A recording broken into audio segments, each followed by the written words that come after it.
નમસ્તે નમસ્તે મને લાગે છે કંટાળી ગયા છે બધા, બરાબર ને?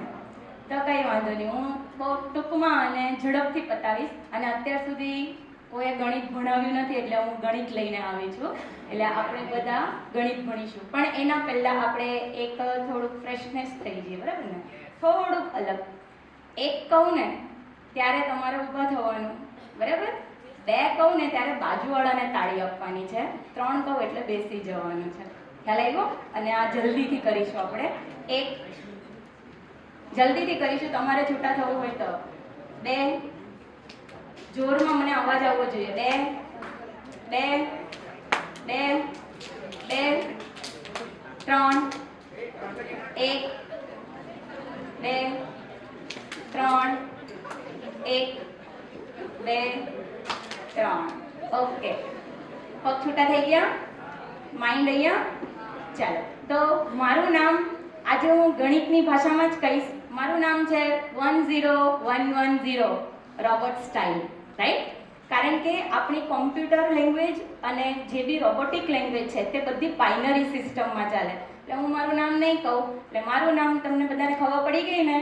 શું છે? 10110. ઓકે,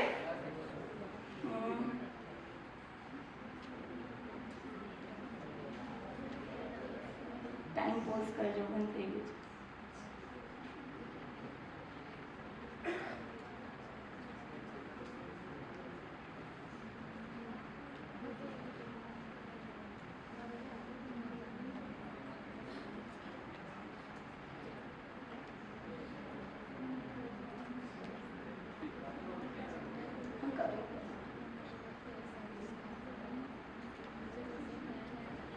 ઓકે, આપણે આજે યામ ભૂમિતિ વિશે ભણવાના છીએ, જે આપણને પહેલેથી લઈને એટલે ધોરણ 9, 10, 11, 12 કોઈ પણ હોય આપણને બધામાં જ જરૂર પડે છે યામ ભૂમિતિ.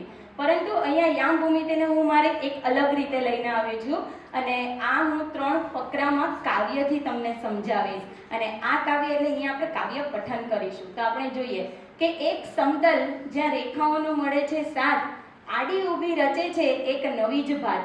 એક્સ અને વાયની ધરીઓ જ્યાં થાય ભેગી ત્યાં રચાય છે બિંદુઓનું સામ્રાજ્ય નવી રીતે. તો અહીંયા આપણે જોઈએ એક સામ્રાજ્ય રચાયું છે જેની અંદર એક્સ અને વાય બે શું છે? ધરી આપેલી છે. ઇન શોર્ટ હું કહું કે મેં એક ગામની રચના કરી છે. શું બનાવ્યું છે? ગામ બનાવ્યું. શું બનાવ્યું? તમે મને રિસ્પોન્સ આપશો તો મને મજા આવશે, બરાબર? અને સાથે તમને પણ મજા આવશે. તો એક ગામ છે, બરાબર? અને એ ગામની અંદર અહીંયા તમે બેસો તો કોઈ પણ ગામમાં જાઓ તો વચ્ચે એક ચોરો હોય, બરાબર? ચોરો એટલે બેઠક વ્યવસ્થા, જ્યાં આપણા દાદા દાદી બધા બેસતા હોય, બરાબર ને? અને ત્યાંથી પછી ગામમાં અંદર જવાના બધા શું પડતા હોય છે? રસ્તા પડતા હોય છે. તો આ જે ચોરો છે ત્યાંથી કેટલા ભાગ પડે છે? 4. કેટલા ભાગ પડે છે? 4. હવે જે વચ્ચે છે તેને આપણે નામ આપીશું ઉગમ બિંદુ. શું નામ આપી દીધું? ઉગમ બિંદુ. અને ઉગમ બિંદુના અહીંયા 0 એટલે કે 0 0, બરાબર છે? નેક્સ્ટ પેરેગ્રાફ આપણે જોઈએ. ચરણો 4, દિશાઓ નવી, ધન અને ઋણ કિંમતોની સફર સહી, ભુજ અને કોટી બિંદુના યામ, ગણિતની દુનિયામાં આ એક અનોખું ધામ. બધા મોટા ભાગના જે 9th માં ભણે છે તેને બધાને ખબર છે કે જે ચોપડી છે એ આપણી ચોપડીનું પહેલું જે લીટી છે ને તેમાં ખરેખર ભૂલ છે, ભુજ અને કોટીની અંદર, બરાબર? પણ 10મામાં એ જ વસ્તુ આપણને સાચી આપી છે. તો યાદ રાખવા માટે બહુ સરળ રીત છે. ભુજ એટલે તમે ગુજરાતીમાં ભુજને શું કહો? ભુજને ગુજરાતીમાં શું કહેવાય? સમાનાર્થી નથી ખબર? હાથ. શું કહી શકાય? હાથ. ભુજ એટલે શું થાય? હાથ. તો આ રીતે હું કરું તો મારી કઈ અક્ષ બને છે? એક્સ અક્ષ, બરાબર? અને બે હાથ જોડીને હું કોટી કોટી વંદન કરું તો કઈ અક્ષ બની જાય? વાય અક્ષ, બરાબર? તો બધાને યાદ રહે, ભુજ એટલે કઈ અક્ષ બનશે? એક્સ અક્ષ. અને કોટી એટલે કઈ અક્ષ બને છે? વાય. હવે એમને કીધું છે કે જો બંને છેદે છે તેના કારણે કેટલા ભાગ પડે છે આપણા? 4. કેટલા ભાગ પડે છે?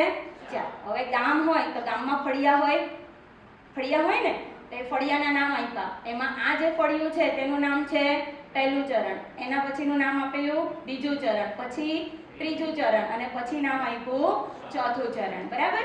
હવે આપણે બધા જ સંખ્યા રેખા ભણીને આવેલા છે તો આપણે જોઈએ કે 0 થી આપણે કઈ બાજુ જઈએ? જમણી બાજુ. 0 થી x અક્ષમાં જમણી બાજુ જઈએ તો કઈ સંખ્યા આવે છે? ધન સંખ્યા. ધન સંખ્યા એટલે પોઝિટિવ, બરાબર છે. અને 0 થી આપણે લેફ્ટ સાઈડ એટલે ડાબી બાજુ જઈએ છે તો કઈ સંખ્યા આવે છે? ઋણ સંખ્યા એટલે કે માઈનસ. અને 0 થી આપણે ઉપરની તરફ, બરાબર છે. જો ઉપરની તરફ જઈશું તો શું આવશે? પોઝિટિવ. અને નીચેની તરફ જઈશું તો શું આવશે? નેગેટિવ. યાદ રાખજો, કારણ કે નેક્સ્ટ ક્વેશ્ચન હું તમને લોકોને પૂછવાની છું. તો મારે યામ લખવાના છે, કોઓર્ડિનેટ્સ લખવાના છે. શું લખવાના છે? કોઓર્ડિનેટ્સ, બરાબર. યામ. તો અહીંયા x જે છે તે પ્લસ છે અને આ y પણ કેવો છે? પ્લસ છે. ઓકે. અને ઘણી વખતે બધા બચ્ચા શું ભૂલ કરે કે અહીંયા y પણ લખી દે. જ્યારે કોઓર્ડિનેટ્સ લખતા હોય ત્યારે ભૂલથી y અને પછી x લખે, બરાબર. પણ હંમેશા યાદ રાખવાનું લેડીઝ ફર્સ્ટ. શું યાદ રાખવાનું? તમે લોકો બોલતા જ હો છો, છોકરાઓ ખાસ કરીને, બરાબર છે. જ્યારે કંઈ પણ કામ હોય ને ત્યારે એમ કે ચાલો લેડીઝ ફર્સ્ટ. એટલે આપણી સાયન્સની ભાષામાં આપણે x એટલે લેડીઝ, y એટલે બોયઝ, બરાબર ને. એટલે આપણે એ રીતે યાદ રાખીશું. x એટલે પ્લસ પ્લસ. તો અહીંયા x શું છે? માઈનસ. y શું છે? પ્લસ. તો ચરણ યાદ રાખવાના છે, બરાબર. થર્ડ ચરણમાં કેવું છે? બંને કેવા છે? માઈનસ. અને ચોથા ચરણમાં x કેવો છે? પ્લસ અને y કેવા છે? માઈનસ. અહીંયા સુધી ક્લિયર થયું? હવે નેક્સ્ટ તમારે આન્સર આપવાના છે મને.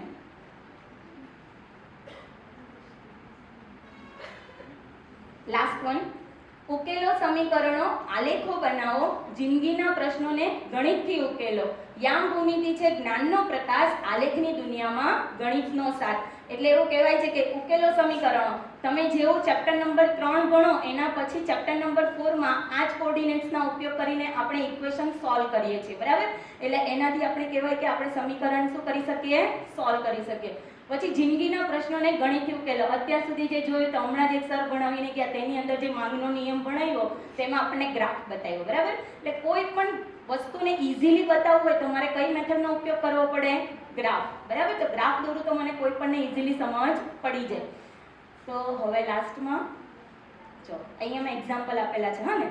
તો ફર્સ્ટ બંને પ્લસ છે, 3 4 દેખાય? તો બંને પ્લસ છે. પ્લસ હતું એટલે આપણે જોયું અહીંયા કયું ચરણ હતું? પહેલું ચરણ. પછી બંને માઈનસ છે એટલે અહીંયા હતું, રાઈટ. કયું ચરણ થયું? ત્રીજું ચરણ. હવે તમારે મને કહેવાનું છે x પ્લસ છે અને y માઈનસ છે તો કયું ચરણ આવશે? હેન્ડ્સ રેઝ કરીને કહીએ તો વધારે મજા આવે, હે ને. રાઈટ છે. કયું ચરણ આવશે? ચોથું. તો માઈનસ x અને y પ્લસ છે તો કયું ચરણ આવશે? યસ, તમે બોલો. હા હા, તમે જ. બીજું ચરણ. Very good. તો હવે હું એક ગ્રાફ બતાવું તો બધાને આવડશે? હા. હવે હું તમને કહું, તમારે મને કહેવાનું છે. ચાલો, મારે b ના યામ જોઈએ છે તો શું લખીશ? હે, હાથ ઉપર કરીને બોલો ને, શરમાવાની જરૂર નથી, તમે સાચું જ બોલો છો, બરાબર. b ના કોઓર્ડિનેટ શું થશે? જેને ઇંગ્લિશ મીડિયમ છે તો b ના કોઓર્ડિનેટ શું થશે? તમે સાચું જ બોલો છો, બસ ખાલી હાથ ઉપર કરતા ડરો છો તો નહીં ચાલે ને. ચાલો, તમે જ યસ બોલો.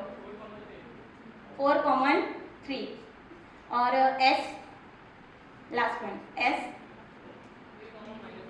Very good. Thank you to cooperate. तो थैंक यू તમે બધાએ મને શાંતિથી સાંભળ્યા બદલ.